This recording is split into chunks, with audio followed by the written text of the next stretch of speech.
Magandang araw muli sa inyo mga bata. Narito ulit tayo sa ikatlong linggo ng pagkatuto sa subject na mathematics.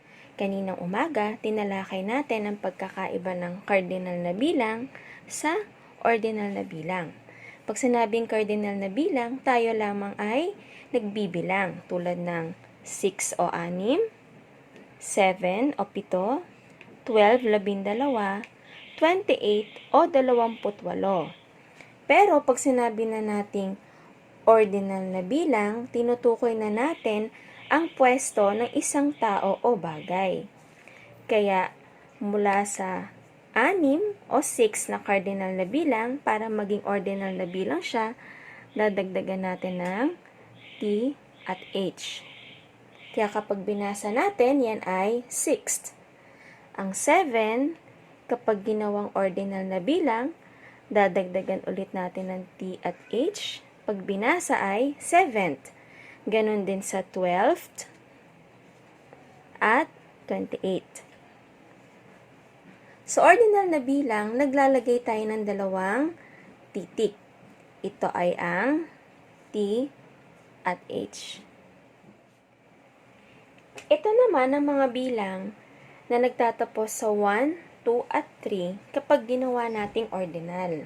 Sa cardinal na bilang, binabasa natin siya ng 1, 2, 3, 31 at 72. Pero sa ordinal na bilang, hindi tayo gagamit ng TH para maging ordinal ang mga bilang na to. Kapag 1, ang gagamitin nating dalawang titik para maging ordinal to ay S at T. Kaya kapag binasa yan ay first. Kapag 2 naman, gagawing ordinal na bilang, N at D. Kapag binasa natin yan, yan ay second. Kapag nagtatapos naman sa 3, ang ordinal na bilang nito ay magiging third. R at D ang ilalagay sa dulo. Ang 31, pag naging ordinal na bilang, S at T para sa 1, kaya kapag binasa natin ay 31st. Sa 72, kapag naging ordinal na bilang, para sa 2, N at D, kapag binasa natin, ay 72nd. Pero, tatandaan na pagdating sa 11, 12, at 13, hindi gumagamit ng ST sa 1, ND sa 2, at RD sa 3. Ang bilang na 11, 12, at 13 ay hindi ginagamit ang rule para sa ST kapag 1, ND kapag 2, at RD kapag 3, ito nagtatapos.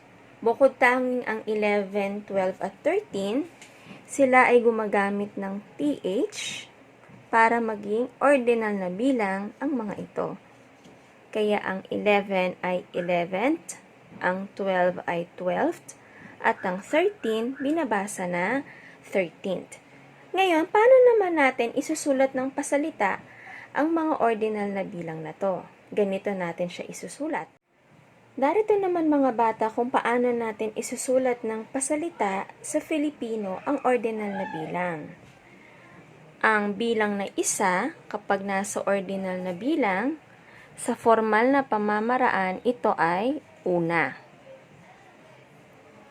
Ang number 2 naman, ang katumbas na ordinal na number nito ay pangalawa.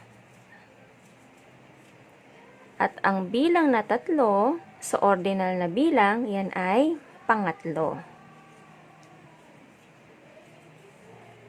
Ngayon, paano naman ang bilang na 8 at 20 sa ordinal na bilang? Dito, gagamit na tayo ng salitang ika at idudugtong natin kung ano ang Tagalog ng bilang na 8. Kaya yan ay ikawalo. Sa ordinal na bilang, ang bilang na 8, kapag ito'y naging ordinal, yan ay ikawalo. Ang bilang naman na 20, sa ordinal na bilang, lalagyan lang ulit natin ng ika at 20. Kaya kapag binasa natin ay ika-20. Maliban lang sa bilang na 1, 2, at 3, ang ordinal na bilang niyan sa formal na pamamaraan ay una, pangalawa, pangatlo. Pagdating na sa bilang na 4 pataas, gagamit na tayo ng ika sa una at idudugtong natin ang bilang na yan para maging ordinal na bilang na pasalita. Ganyan natin sinusulat at binabasa ang mga ordinal na bilang. Narito naman mga bata ang pinag-aralan natin kanina tungkol sa pera ng Pilipinas. Para ipakita na ang bilang ay pera ang katumbas, gumagamit tayo ng PHP. Anong ibig sabihin ng PHP? Ang PH ay para sa Philippine at yung P ay peso. Philippine peso.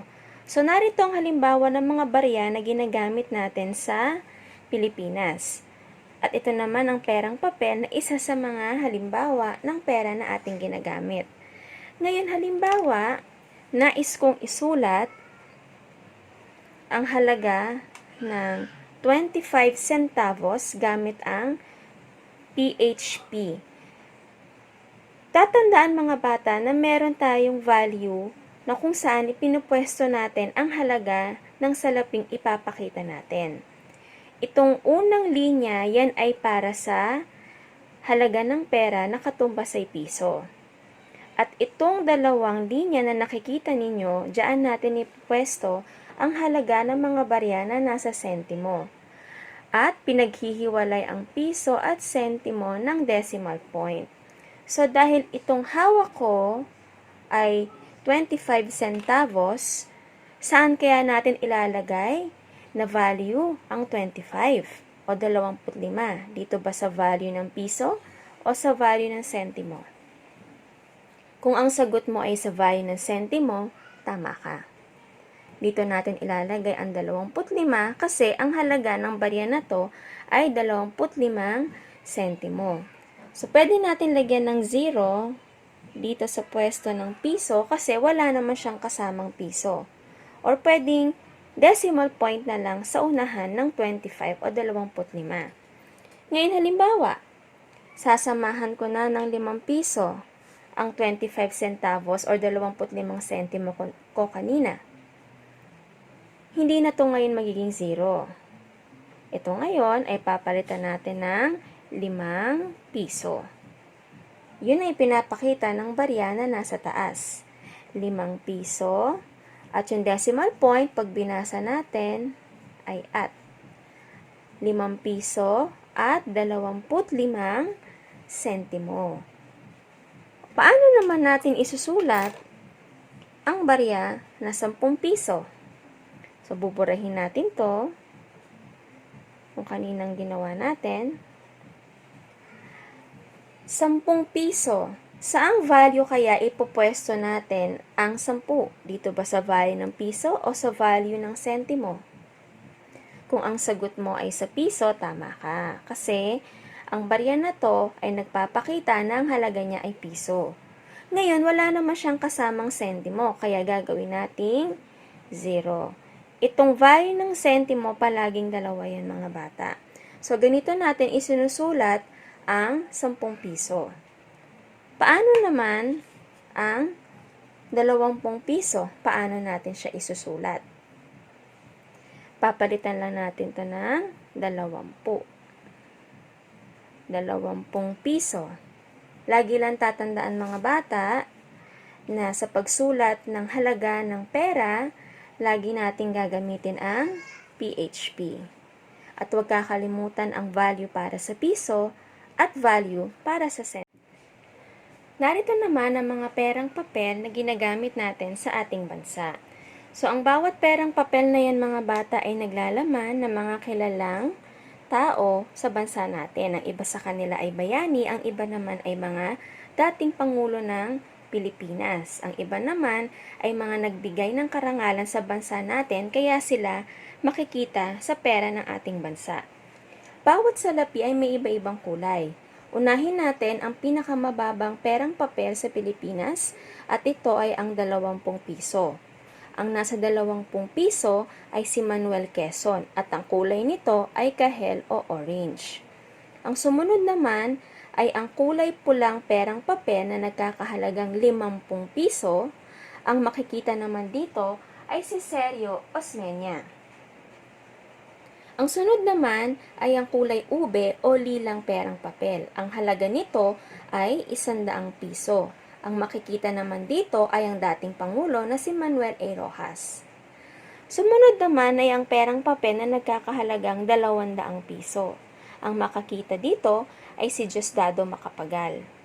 Sumunod naman ay ang perang papel na 500 piso. Dito makikita ang mag-asawa na si Corazon Aquino at si Benigno Aquino Jr. At ang huli naman ay ang pinakamataas na perang papel sa Pilipinas na nagkakahalagang 1,000 piso at makikita dito sina Jose Abad Santos, Vicente Lim at Josefa Lianes Escoda. Yan ang mga bumubuo sa perang papel na ginagamit sa ating bansa. Narito naman ang mga perang barya na ginagamit sa ating bansa. Ang pinakamalaking perang barya ay makikita si Apolinario Mabini, ang halaga nito ay 10 piso. Pwede nating isulat na PHP 10 o PHP 10 decimal point at 2 zero. Bakit 2 zero? Kasi wala namang sentimo na kasama dito. Ang value lang niyan ay nasa piso. Ang kasunod na perang barya ay makikita si Andres Bonifacio. Ang halaga nito ay 5 piso. Kasunod naman makikita ang pambansang bayani na si Dr. Jose Rizal, ang halaga naman nito ay piso. Pumunta naman tayo sa mga sentimo na ginagamit sa ating bansa. Ang pinakamataas na sentimo ay ang 25 sentimo. Dito makikita ang simbolo na 3 bituin at araw na karaniwang napapansin sa ating watawat. Dito mapapansin mo na unang nilagay muna ang decimal point bago isulat ang 25 dahil ito ay nasa sentimo na. Ganon din sa 5 sentimo. Kung mapapansin mo ay may 0 muna bago yung 5 dahil ito lamang ay 5 sentimo. Kasi kung mauuna na ang 5 bago yung decimal point, 50 sentimo na ang katumbas nun. At ang pinakamaliit na perang barya sa ating bansa ay 1 sentimo, PHP 0.01. Ganyan natin binabasa at sinusulat ang mga perang barya sa ating bansa. Ngayon, maaari mong balik-balikan ang ating mga aralin kung meron ka pa rin hindi naunawaan. Sana'y nakatulong ang video na to para lubos mong maintindihan ang lesson natin sa ikatlong linggo. Hanggang sa susunod mo rin mga bata,